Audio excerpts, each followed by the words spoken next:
अब बात जश्न आज़ादी की। 15 अगस्त के मौके पर हमने, आपने, हर देशवासी ने हर घर तिरंगा अभियान में शिरकत की है। लेकिन अब जो तिरंगा आपने अपने घर, मकान, इमारतों पर लगाया हुआ है, उसे कैसे हटाया जाए, ये आपको बताते हैं। नमस्कार, आपके साथ मैं हूं किमी अरोड़ा वर्मा। देश जिस तरह से आजादी का अमृत महोत्सव मना रहा है, तो इस 75वीं वर्षगांठ के मौके पर भारत सरकार की तरफ से एक अभियान की शुरुआत की गई और ये अभियान है हर घर तिरंगा अभियान।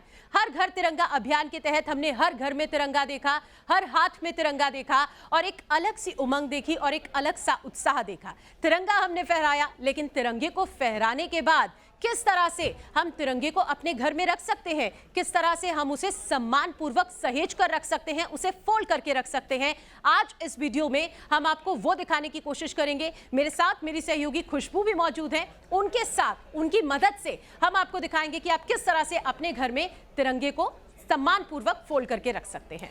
जी हाँ, नमस्कार, आपके साथ हूं मैं खुशबू मनोरमा मिश्रा। और जैसा कि सहयोगी किमी भी बता रही थी कि किस तरीके से हम अब तिरंगे का सम्मान करेंगे।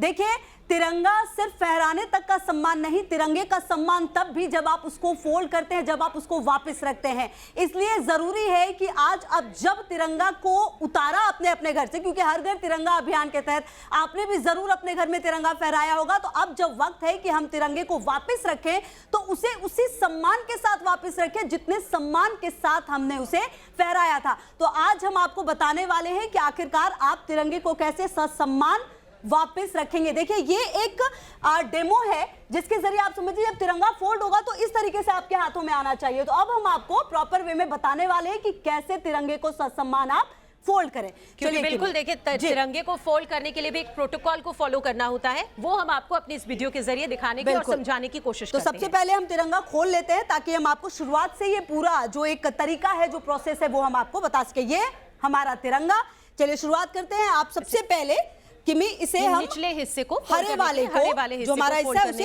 फोल्ड करेंगे। लेकिन आपको इस तरह से फोल्ड करना है कि आपको हरे रंग का ये बैंड नीचे दिखाई दे। बिल्कुल, देखिए, ये एक तरीका है कि आपने फोल्ड किया, लेकिन इसका एक लेयर, मतलब कोशिश कीजिए कि हरा वाला बिल्कुल एक लेयर की तरफ देखिए। सेम यही प्रोसेस हमें केसरिया रंग के साथ भी अपनाना है किमी। बिल्कुल, तो देखिए अब ये केसरिया रंग, इस तरह से हम इसको नीचे लेकर आएंगे और ये इस तरह से इसे फोल्ड करेंगे। अब आप देखिए, सीधे तरीके से देखा जा सकता है कि यहाँ पर ये हरा बैंड दिखाई दे रहा है और ऊपर ये केसरिया बैंड आपको दिखाई दे रहा है। बीच में हमारा ये अशोक चक्र, ये बिल्कुल इस तरीके से। अब जो नेक्स्ट प्रोसेस है वो ये कि किमी उधर से उसे एक बार फोल्ड करेंगी, फिर मैं ये 4 फोल्ड में ये कंप्लीट हो जाना चाहिए। तो देखिए, पहला फोल्ड इस तरीके से होगा जी, और वहां से खुशबू से फोल्ड करेंगे। ये दूसरा फोल्ड है और किमी एक बार और आप फोल्ड करेंगी, तीसरा। और फोल्ड हमें इस तरह से करना है कि अशोक चक्र हमारा सेंटर में बिल्कुल सेंटर में दिखाई दे, इस तरह से। और ये देखिए, हमारा ये है एक और फोल्ड, लास्ट फोल्ड, जिसके बाद हमने ये देखिए, ये हमारा तिरंगा और ये देखिए अशोक चक्र बिल्कुल सेंटर में आता हुआ। और देखिए बीच में एक किमी ये भी हमें दिख रहा है, केसरिया रंग भी दिख रहा है और ये हरा रंग भी दिख रहा है। मतलब यही वो तरीका है जिससे कि आप अपने तिरंगे को बिल्कुल सम्मान के साथ वापस रख सकते हैं। तो देखिए, तिरंगे हथेली में हमें रखना है, बिल्कुल आप पकड़िए और दिखाइए हमारे दर्शकों को बिल्कुल किस तरह से हमें इसे रखना होगा। ये हमारा तिरंगा, और जितने सम्मान के साथ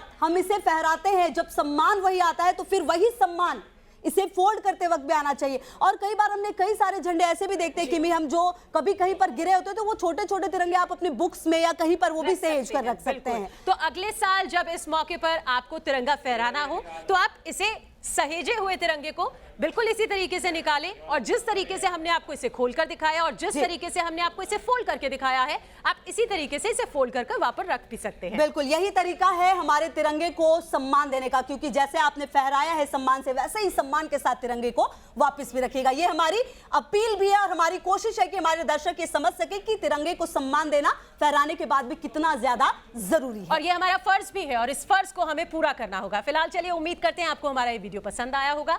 बहुत शुक्रिया आप सभी का। लेकिन एक सवाल आपके जहन में यह भी हो सकता है कि आपने जो तिरंगा फहराया है वो अगर कट फट जाए तो उसे डिस्पोज कैसे किया जाए, क्या है इसके नियम, ये भी आपको बताते हैं। देखिए, दरअसल में जो तिरंगा है उसको कैसे डिस्पोज ऑफ करें ये हम आपको बता रहे हैं। 2 तरीके हैं, दफनाना और जलाना। क्षतिग्रस्त झंडे को लकड़ी के बक्से में आप इकट्ठा कर सकते हैं। दफनाने के लिए, जलाने के लिए सुरक्षित और अच्छी जगह का चुनाव करें। दरअसल में 2 का जो फ्लैग कोड है उसमें बाकायदा ये सारे प्रावधान हैं जिसका पालन करना बेहद जरूरी है। 2022 में भारत सरकार की तरफ से ये छूट दी गई है कि तिरंगे को कोई भी अब लहरा सकता है, फहरा सकता है, लेकिन तिरंगे का सम्मान पूरा करना होगा। दफनाने के लिए अच्छी तरीके से तह करके बॉक्स में रखें, ठीक उसी तरीके से जैसे भी हमारे सहयोगी ने आपको दिखाया। जलाने के लिए भी झंडे को अच्छी तरीके से तह करें और उसके बाद ही जो जलाने की प्रक्रिया है उस पर आप आगे बढ़ सकते हैं। दफनाने के लिए भी सम्मान के साथ बक्से को जमीन में गाड़ दें और अगर आप जला रहे हैं, डिस्पोज ऑफ कर रहे हैं, तो तय किए हुए झंडे को आग की लपटों के बीच में रखें, लेकिन जो सम्मान का भाव है वो जस का तस बने रहना चाहिए। इसके साथ साथ ये भी कहा गया है नियमों में कि जमीन में दफनाने के बाद कुछ देर का मौन रखना जरूरी है और अगर आप डिस्पोज ऑफ करने के लिए तिरंगे को जला रहे हैं जो नियम है उसके मुताबिक, तो गोपनीयता का पूरी तरीके से ध्यान रखें। अगर आपके पास तिरंगा कागज का बना हुआ है और वो किसी तरीके से आपको डिस्पोज ऑफ करना है तो आप नदी की तेज धारा में प्रवाहित भी कर सकते हैं। इस तरीके का प्रावधान भी फ्लैग कोड में किया गया है। इस तरीके के नियम एक जिम्मेदार नागरिक के तौर पर आपसे उम्मीद की जाती है कि आप इन नियमों का पालन करेंगे।